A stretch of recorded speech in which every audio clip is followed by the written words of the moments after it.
Hey everybody, welcome to the THC Foodie, where we discuss the world of cannabis and infused edibles. Today we have LaynieGanja back on with us, and she is sharing awesome news about the Cannabis Wedding Expos, which are projected to be in at least 3 locations across the United States this year. If you like our video, give us a thumbs up and leave us a comment in the comment section if you have a topic you would like us to discuss, or if you'd like to be a guest that's featured on our show. Okay, yay, here she is. Okay, so you're telling us you had some interesting stuff going on in your life. Do tell.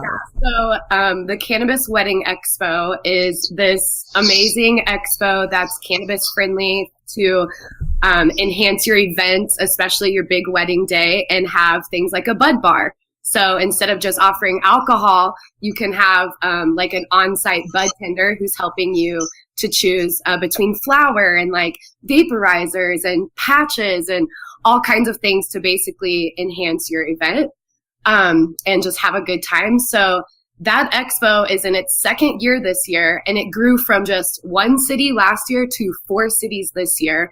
So it's a rapidly growing movement and getting a lot of attention, especially in social media. And they have asked me to join forces with them. So I am officially about to start training on Monday, and then I'm going to be in charge of booking the vendors for LA, San Francisco, Portland, Oregon for the Cannabis Wedding Expo. So I'm super, super excited about this. Okay, so I've got the dates. The first one is the Denver one, which I'm going to be working at that one with In Season Beauty, the CBD topical line, and that is February 19th. Then there's Portland on March 26th. There's San Francisco on April 30th, and then Los Angeles on May 7th. So I'll be booking vendors and talking to people in those areas and getting everything scheduled, along with, I'm sure, a couple other people are doing that as well. Are there open bars, or do people usually have to pay? It would be depending on that particular event, because the people that are booking the event, like with the Cannabis Wedding Expo, like the event planners, they're customizing the event. So it's like, okay, what's your budget? What style do you want this to be? Like, what are you trying to offer this open for your guests, or do you want it to be like a tip basis or like a paid basis? I think I'm still so brand new that like I haven't been in the thick of things for the event, but from what I can tell on the outside, I'm pretty sure it's just all customizable based on what that person wants, like the person that's booking the event. Okay. What kind of vendors are going to be at the Cannabis Wedding Expos?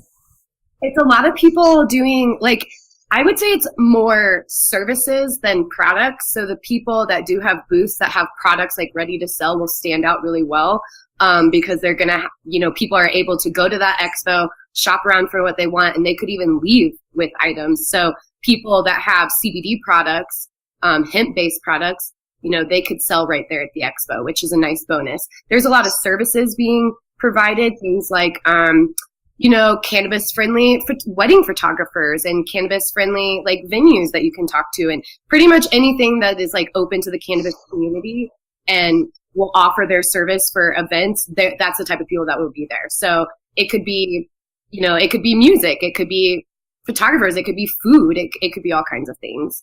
And there's a lot of on the THC and CBD side, it's a lot of like, for CBD, it's products you can take home, and then THC, it's like, okay, is there a certain like dispensary or grow I want to work with, or is there a certain like brand I want at my big day, like as far as like vaporizers or like patches or like creams and things like that. This is an expo where people are preparing for their big day, and they are coming to, how people, when it comes to their wedding, it seems like their money is no expense or like money is no problem. Like they just really want their day to be special. So they're literally there, like checking out all these vendors and all these options to like build up for their big day and like select how they want their big day to be. So it's like people there ready to like spend money on their big day. So it's pretty cool for especially like the vendors and the people providing services, because it's like a whole target market that's like coming to you.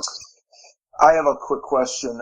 There's a gentleman that I worked with in Portland, and if he in Portland to sell product, it's got to go through the dispensary. So if he was to be at this expo, how does the logistics of this work out? Would he have to do just a CBD infused ice cream? Because right now he's doing a THC infused. But I was curious. So someone's at the show in Portland and says, "Oh, I want this product." But my understanding is the only folks that can sell product is through the dispensary. So how does this work out? Yeah, since like they usually call it having like a MIP, like a marijuana infused product, like license. And then you have to have like license to sell. So since I start training on Monday, there's all these like little details that I don't know yet. So like I'll be able to tell you guys a lot more next week after I have my training, because they're going to go over all these like nitty gritty details of like laws and regulation and like how this all works and payments and does it have to be donation based, like just all these things that I'm not quite certain about yet. So I probably shouldn't be talking about it yet since I haven't done training. All right. Yeah. Well, it would be good to know because, what's going on in Denver is going to be a little bit different than what's going on in San Francisco or Portland. So hopefully we can hear more about this as time progresses, and you can fill us in and give us the inside scoop on everything that's going on. I so will. I'm very excited. Thank you. Do you have a product or business you want to share? We want to know what you have to say. Leave us a comment on our website at thethhcfoodie.com or on Twitter at SafeTHCFoods.